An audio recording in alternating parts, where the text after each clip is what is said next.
Louisiana Department of Health and Hospitals is really committed to small rural hospitals and recognizes that small rural hospitals and critical access hospitals, which are the smallest of small rural hospitals, are a critical component to the safety net within our rural communities. A critical access hospital is a hospital that's smaller than 25 beds, 25 beds or less. And the critical access hospital designation really is a reimbursement designation. It is a designation that allows the smallest of small rural hospitals to be reimbursed at 101% of cost. Congress considered the most vulnerable of all small rural hospitals. Many of these hospitals are financially strapped at this point, and under cost-based reimbursement, it enables them to increase their reimbursement from Medicare, which is the majority of their payer mix. And with that reimbursement, they are then able to address changes within their hospital. And those changes are in quality improvement, performance improvement, and networking, community networking. Another big need that our critical access hospitals have is for training and education for their staff. So often they barely have the funds to cover the basics, much less the resources that they're not able to provide for their staff. So this is where we can help, and we do a lot with providing such services, such as seminars, conferences, workshops. These hospitals are important to these rural communities. Without them, they would have to drive 30 to 45, sometimes 60 minutes to seek health care in an emergency situation. These hospitals are large employers in the community, along with the other healthcare services, so they also impact the economic viability of the community. The importance of the Critical Access Hospital program really goes back to the ability of small rural hospitals to continue to not only survive but serve the patients in the community in a way that is in the best interest of the patients, obviously, but that continues to provide the patients a constant source of care that they can depend on and that they can rely on, and that they understand because of experience that it's quality healthcare services. Without a funding mechanism to cover the costs of that volume at cost, they were struggling to survive. And the result of that impact and the financial strains that were put on small rural hospitals in the 1990s meant that either the hospitals closed or the hospitals downsized their services and were really operating at bare bones in terms of a hospital's management and service line.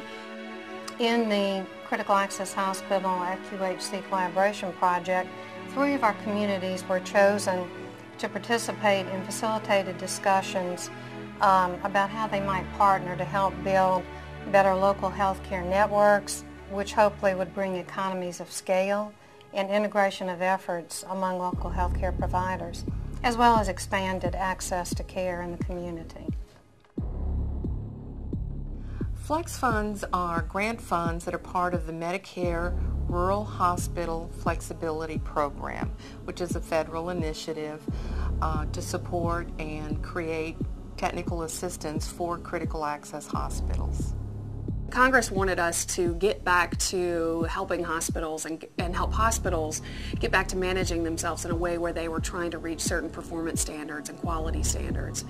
The FLEX program also helps us leverage other resources, such as additional grants for projects that we might not be able to accomplish otherwise. One grant, such grant was a $1.2 million 3-year grant from the Agency for Healthcare Resources and Quality that we received to implement electronic medical records in the emergency departments of 10 critical access hospitals in our state. And to our knowledge, we believe that we're the first critical access hospital program in the country to be able to undertake such a project. These hospitals, as they convert and as they develop over time, have got to employ good business practices, sound clinical management and practices, and really have to work to reinvest in their facilities so that the community perceives them to be a quality community hospital that they can depend on. The migration of patients to urban communities is, I think, always been with rural hospitals, but as rural hospitals were faced with such a tremendous financial strain and their hospitals became less and less current in terms of equipment and facilities, the rural patients understandably began to migrate even at greater levels into urban hospitals, putting an even greater strain on the rural hospitals. So many times we have found that the communities aren't even aware of some of the many services and programs that are provided. So through help with website design and development, brochure, marketing brochure development, and image videos, we hope that we'll be able to clearly communicate those services to the community so that they won't bypass the local hospital on the way to somewhere else when the services they could get are right there at home. Urban hospitals have traditionally had a larger revenue stream that has enabled them to enlist consulting services that help them with the recruitment of physicians, that help them with market analyses, that help them understand where they need to expand their services and what good service line opportunities are based on the market and the communities that they serve. Rural hospitals have traditionally struggled financially and have not been able to afford the expense of enlisting consulting services to help them through similar processes and initiatives. And that's really what we want to be for hospitals and for rural communities. We want to act as a technical support service that as they develop their services and grow and develop, that they have a resource that can assist them throughout the healthcare development process, no matter what that need is. The most important thing about working with the Critical Access Hospital program is helping to build trust between the hospital and the community, because ultimately it's the people, the patients in the community who are going to benefit from what we do.